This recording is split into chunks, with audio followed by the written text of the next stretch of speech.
सभी को मेरा नमस्कार। और आज हम एप्लीकेशन देखेंगे फॉर टीचिंग जॉब। देखिए, सबसे पहले मैं आपको बता दूं, आप कहीं भी टीचिंग से रिलेटेड अगर इंटरव्यू देने जा रहे हैं तो ये वीडियो आपके लिए बहुत इंपॉर्टेंट है, क्योंकि वहाँ पर वो आपसे जो आप जॉब के लिए जा रहे हैं अप्लाई करने, उसकी रिगार्डिंग वो आपसे एक एप्लीकेशन लिखवाएंगे। तो आज हम इसी में देखेंगे, जब हम टीचिंग जॉब के लिए अप्लाई कर रहे हैं, एक टीचर के लिए अप्लाई कर रहे हैं, तो हम एप्लीकेशन कैसे लिखेंगे। और चलिए तो अब स्टार्ट करते हैं। देखिए, एप्लीकेशन में सबसे पहले हम टू लिखेंगे। टू का मतलब यहाँ वो होता है जिसको हम दे रहे हैं, ये एप्लीकेशन जिसको देनी है उसके लिए हम सबसे पहले यहाँ लिखेंगे टू के बाद हम लगाएंगे कॉमा के जस्ट नीचे जिसको देनी है उसके बारे में, यानी कि वो किस पोस्ट का है या जिस भी इंस्टीट्यूशन को हम दे रहे हैं उसके बारे में, फिर उसके एड्रेस को। तो यहाँ देखिए, हम दे रहे हैं डायरेक्टर ऑफ द एजुकेशन, जो कि उत्तर प्रदेश के है, इलाहाबाद। तो देखिए, पहले हमने लिखा director of the education UP and फिर एड्रेस इलाहाबाद। ठीक है, यानी कि ये एक बड़े इंस्टीट्यूशन की बात हो रही है, यहाँ किसी छोटे स्कूल की बात नहीं है, मतलब बड़ा इंस्टीट्यूशन का है, इसीलिए यहाँ पर डायरेक्टर ऑफ द एजुकेशन लिखा गया है। ठीक है, अब हम इसके बाद जस्ट लिखेंगे सब्जेक्ट। देखिए, दो तरीके होते हैं, आप डेट को पहले लिख लीजिए या डेट को बाद में। ठीक है, तो मैंने यहाँ डेट को बाद में लिखा है। ठीक है, तो मैंने सब्जेक्ट पहले लिख लिया। तो सब्जेक्ट यहाँ पर क्या है हमारा, application for the post of a teacher, यानी कि यहाँ जो एप्लीकेशन दे रहे हैं हम एक यहाँ हम टीचर की पोस्ट के लिए अप्लाई कर रहे हैं। ठीक है, यहाँ सब्जेक्ट हो जाएगा। देन उसके बाद जिसको हम ये दे रहे हैं, अब हमें नहीं पता होता मोस्टली कि वहाँ का प्रिंसिपल या फिर डायरेक्टर कौन है, तो सर या फिर मैडम करके हम उसे क्या कर सकते हैं, एड्रेस कर सकते हैं। एड्रेस मतलब होता है उसे संबोधित कर रहा है कि हम उसे किस नाम से या किस तरह से संबोधित कर रहे हैं, तो सर या फिर मैडम आ जाएगा। देन उसके बाद हम अपना मेन कंटेंट पर आएंगे। हमारा मेन कंटेंट क्या है, हम क्या कहना चाहते हैं उनसे, और हम किस चीज़ के लिए अप्लाई कर रहे हैं, और हमें किस किस चीज़ का एक्सपीरियंस है, ये सब हम उनको इस मेन कंटेंट में बताएंगे। तो देखिए, इसमें मैंने सबसे पहले लिखा है with reference to your advertisement in the Hindustan Times. अब देखिए, यानी कि रेफरेंस बता रहे हैं कि जो मैंने ये वैकेंसी देखी है वो कहाँ देखी है, द हिंदुस्तान टाइम्स में आपकी वैकेंसी देखी है। ठीक है, रेफरेंस, इस रेफरेंस से मैं आई हूँ। डेट पर देखी थी, 4 जुलाई 2023 में देखी है। For the post of the teacher under your kind control, यानी कि आपके काइंड यानी कि कई प्रकार के कंट्रोल के अंडर में। ठीक है, यानी कि ये एक बड़े पोस्ट लेवल की है, बड़े लेवल की है ये, इसीलिए यहाँ काइंड मतलब बहुत सारे ऐसे कंट्रोल्ड है, यानी कि बहुत सारे टीचर की पोस्ट है जो कि उनके अंडर में आती है। ठीक है, तो उनमें से अप्लाई करने की बात हो रही है। अब ये कब आया था पोस्ट, ये आपको डेट पता चल गई, किसके माध्यम से, किसके रेफरेंस से मिला है आपको, ये द हिंदुस्तान टाइम्स के रेफरेंस से मिला है, आपने ये उसमें मेंशन कर दिया।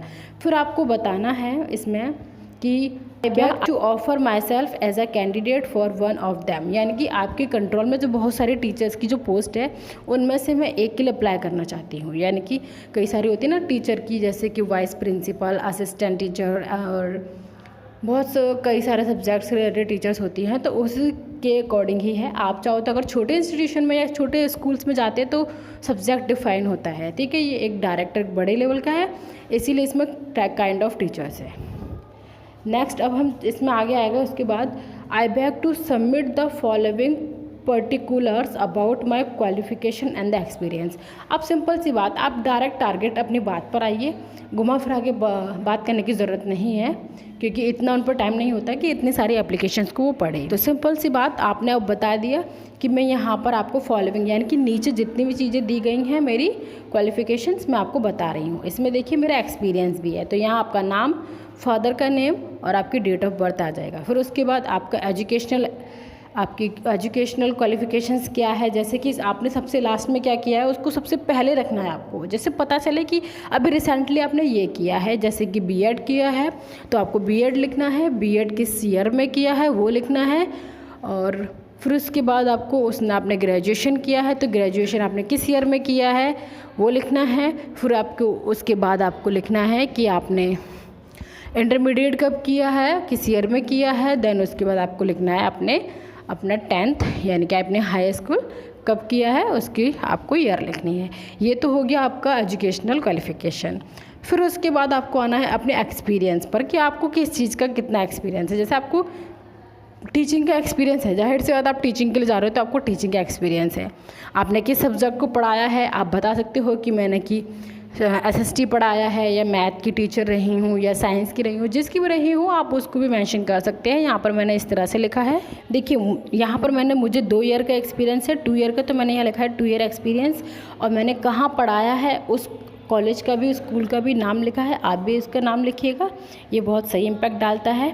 देन उसके बाद हमें लिखना है, अब उसके बाद हमें कुछ ऐसा लिखना है जिससे कि उन्हें पता चले कि हम एक बिलीवेबल पर्सन है। तो if I am given this opportunity, यदि मुझे ये अपॉर्चुनिटी दी जाती है तो मैं अपना आउटमोस्ट यानी कि बेस्ट से बेस्ट क्या करूँगी, अपना रिज़ल्ट आपको दूंगी, या फिर अपनी बेस्ट से बेस्ट कोशिश करूँगी उस जॉब को करने के लिए। ठीक है, आपको कुछ ऐसा करना है कि उनको बिलीव हो जाए आपके ऊपर कि हाँ आप वाकई में इस जॉब को बहुत अच्छे से करोगे, आप वाकई में एक काबिल टीचर हो।